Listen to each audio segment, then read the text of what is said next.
notes and then got started on the lab and got A our proofs bunch and of stuff. notes. It wasn't that She much. said it was a bunch. What? Maybe she thought writing a lot was a bunch. Wasn't fun. You know, a little bit. So let's get started. Critical thinking. Today we're learning about the scientific method. With the scientific method, we are looking at how organisms. Oh, do we get shirts? Yeah, I got one last year. I was wondering if we get one this year. So, with the scientific method, we're looking at how organisms get placed, or not how organisms get placed, how an experiment is designed.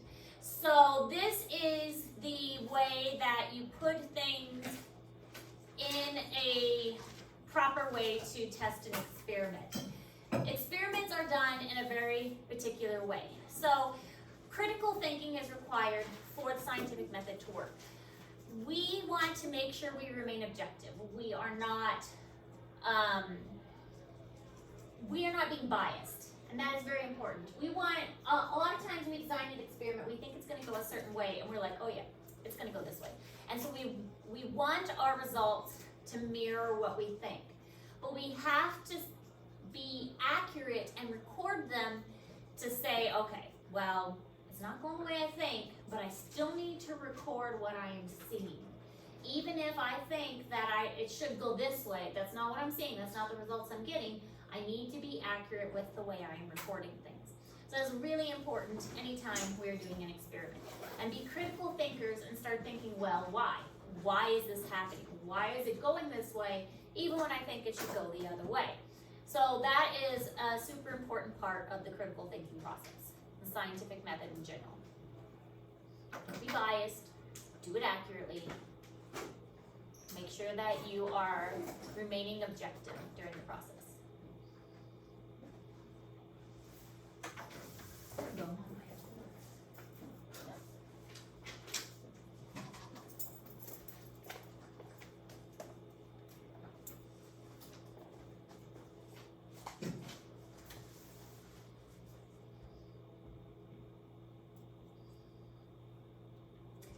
All right, you don't have to write this down. All of this is in Google Classroom, so you don't have to write this down. But if you go to a website and put in steps to the scientific method, you may find something different because it can be divided out differently, but it's all going to follow the same general pattern.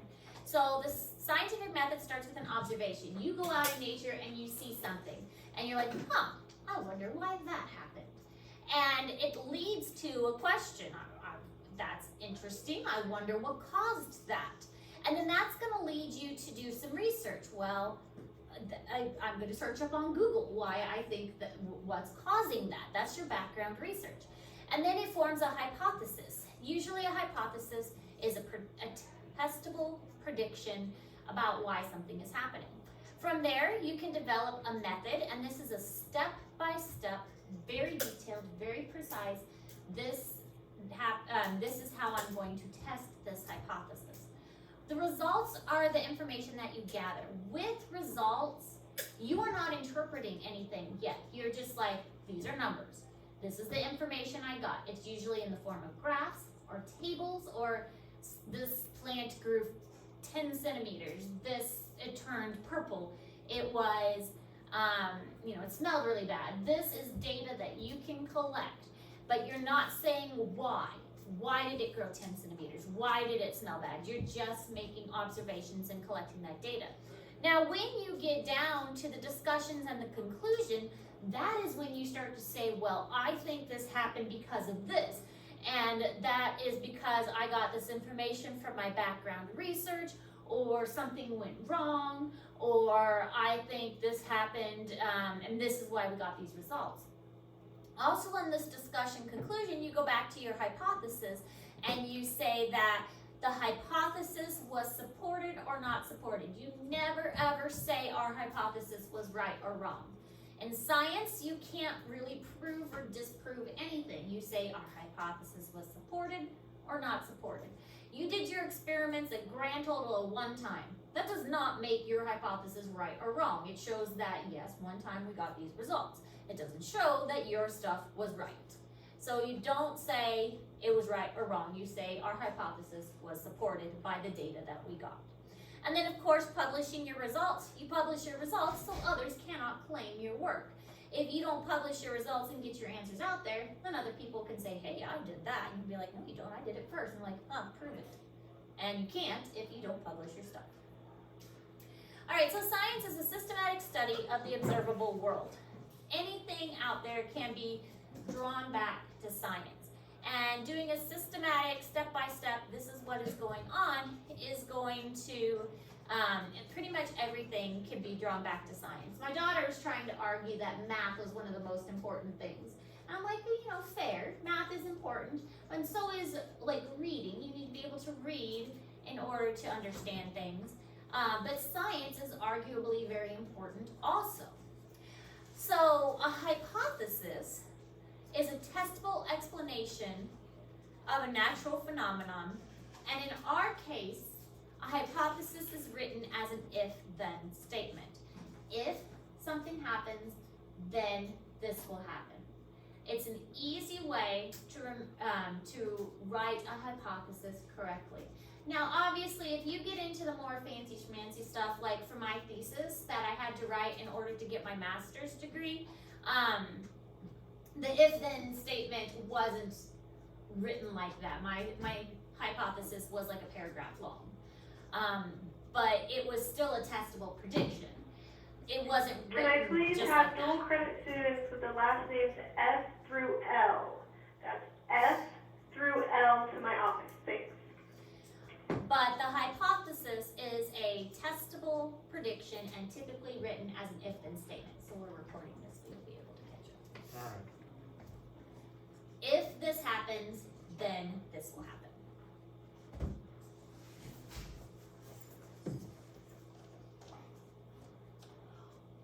That's what we did too. She needs to be a little bit more clear. Except she needs to pronounce her F's harder.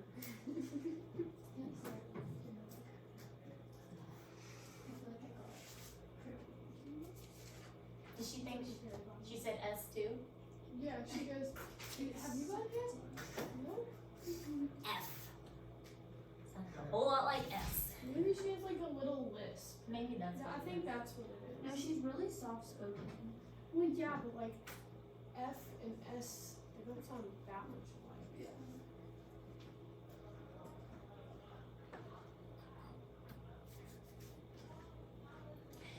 All right, now there's also this thing. That wrong.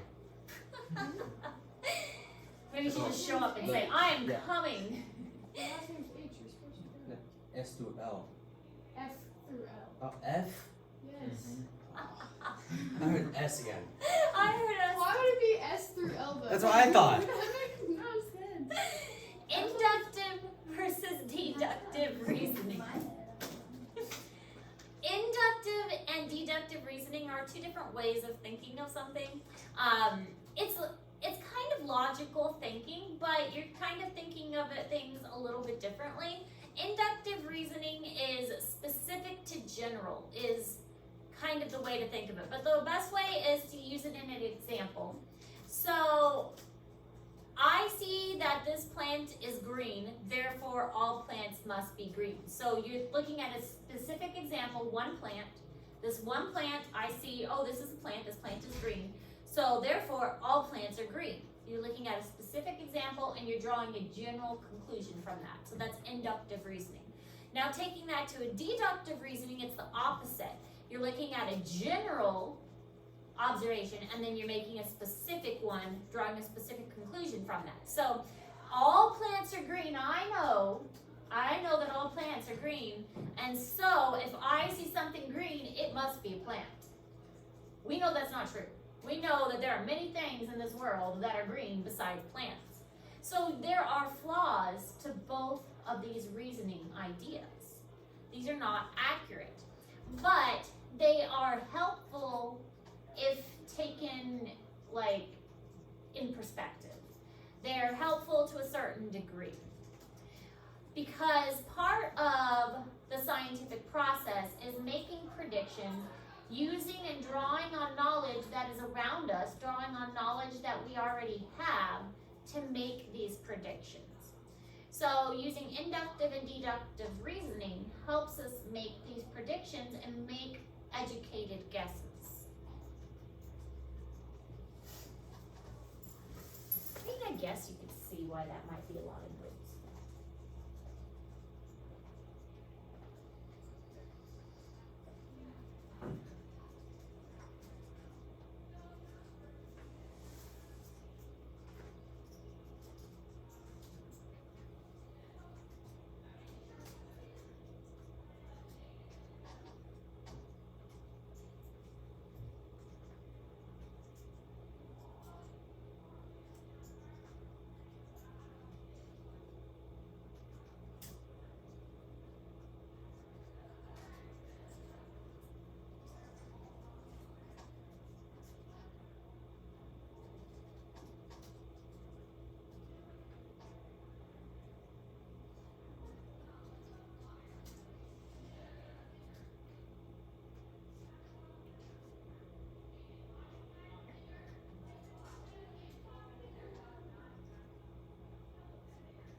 Alright, so an experiment is a test designed to support or falsify this prediction. Basically, we're going to figure out this hypothesis and see what we can see about it. Now, a model is a little bit different. A model is like a computer generated, you put it into a computer is going to spit out some results. Like, let's make a prediction what's going to happen to the population of Earth in 50 years. Are we going to grow? Are we going to shrink? What's going to happen if we continue on the way we're continuing in 50 years' time? So that's something that a computer can do for us. That's what a model would do. It takes the information we have now and it can like project it into the future. So that is helpful if we want to make like predictions about things, but if we're actually doing an experiment, then that is more accurate. But sometimes scientists will use a combination of experimentation and models, combining the two. Then we have these things called variables. Variables, and there's several different kinds of variables. Variables are what can be used within an experiment. So we'll talk more about variables on the next slide. But variables are things within an experiment that can be used. And it'll make more sense on the next slide.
Hi, can I please have dual credit students with the last names M through R to the outside of my office? That's the last name M through R. Thank you. Okay, so the other terms you need to know, and these are important terms, and these will be on the test. So make sure you understand these terms because these will be on the test. Independent variable, dependent variable, experimental group, control group. Independent variable, this one isn't too hard to understand when you think of it like this. Starts with a letter I. I am the scientist. This is what I am changing in the experiment. So whatever I am changing, the thing that I am manipulating, that is the independent variable, okay? Independent variable, I am manipulating, I am changing this. Now the dependent variable, this is what is like what you're measuring.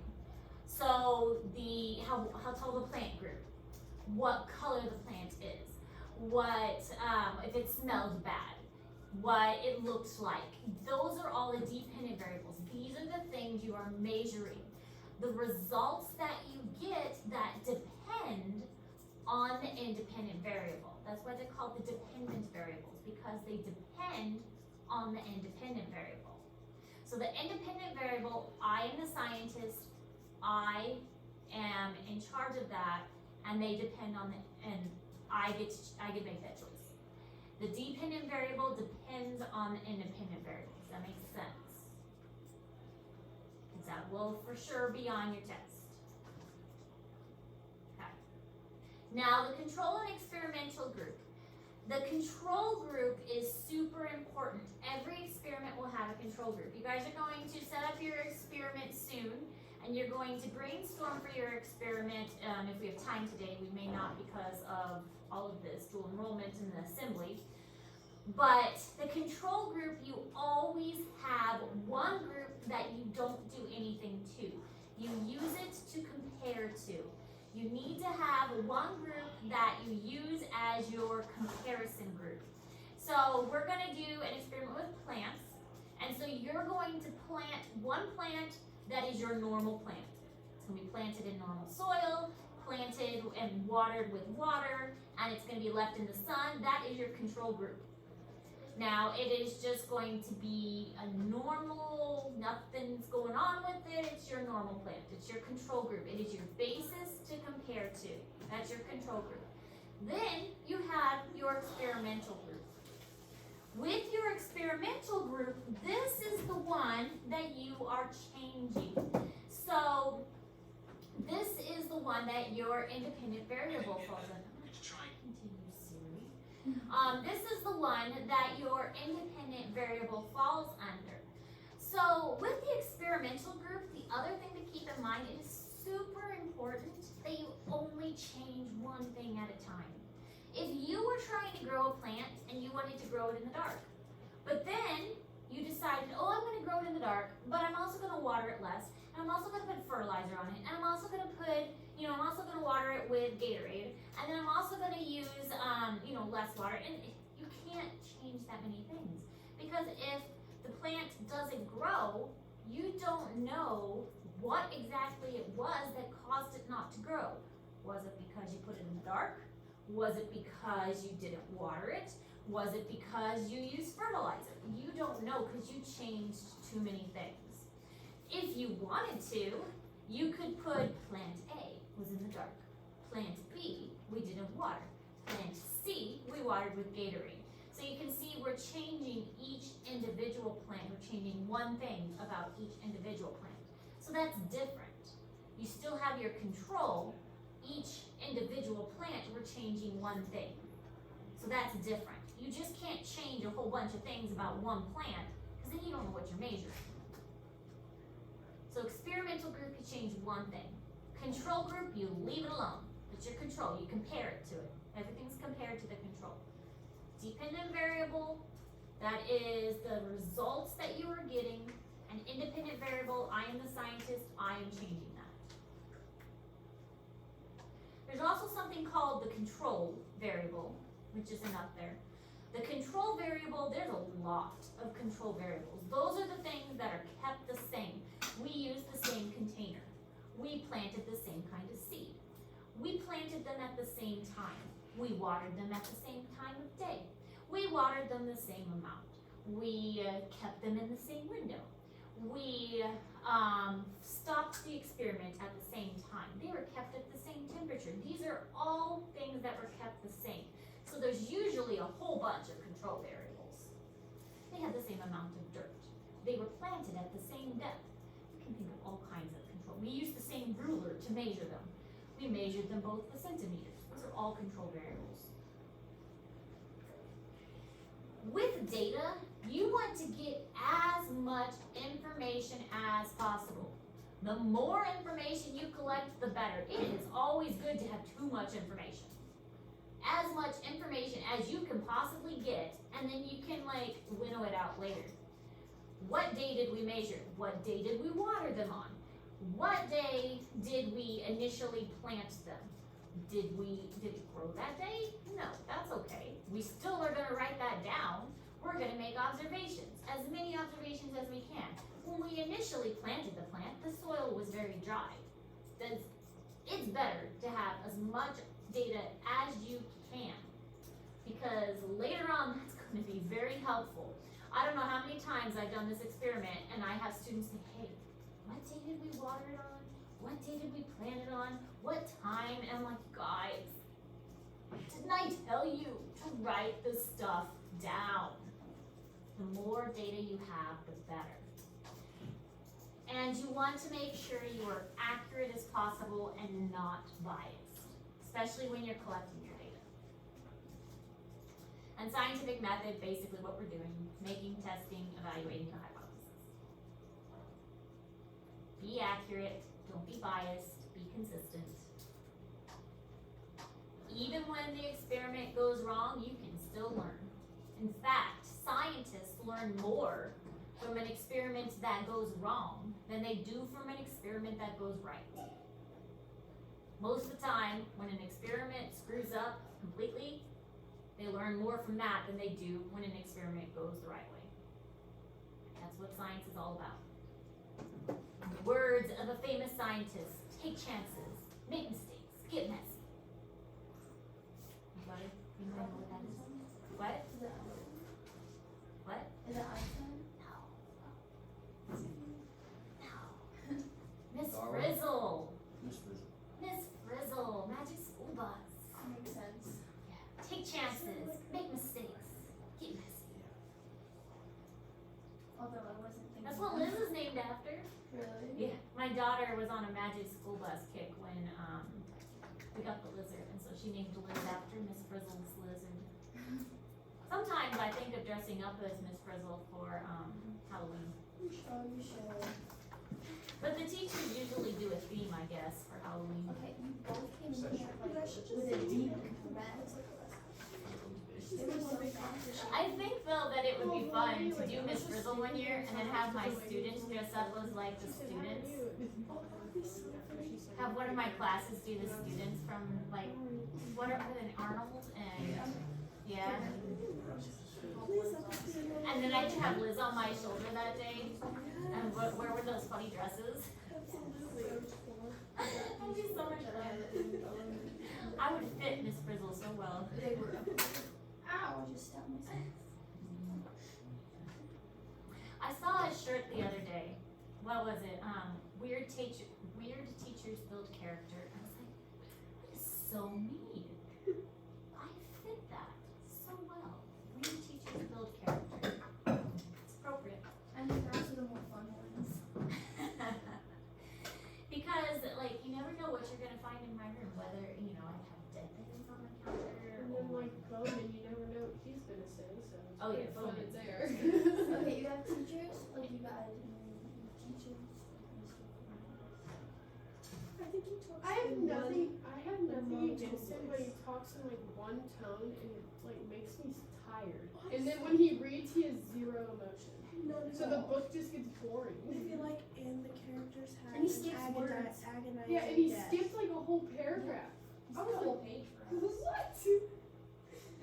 I'm not gonna know anything And then he's like, oh, I don't want to get too much into that topic. And I'm like, well, you might So as we've been well. talking about it for 15 You already told half of it. I think he's been out of teaching for a while, so give him a little grace until he finds his He said he footing was again. at, what is it? Is there Yeah, Department of Education? he was at that, and then his last school he was at was like CSI, or CIS, Columbia Independent School. Yeah, Or- private school, I think. It was either that or Christian Fellowship, so he's been at a private school. He's been out of practice. for a Dual while. credit students with the last name R through Z, please come to my office. That's named R Yeah, give him a little through bit of grace, Z. he'll go Thank back you. into it. Alright, we'll wait to talk about the plant lab until they get back, because I want everybody to be here for the plant lab. We are done with notes, so for those of you that missed notes, if you need me to go back, we can do that, but they are recorded and I'll post them here in a moment. But I want everybody to be here when we talk about the plant lab. However, if you do want to look,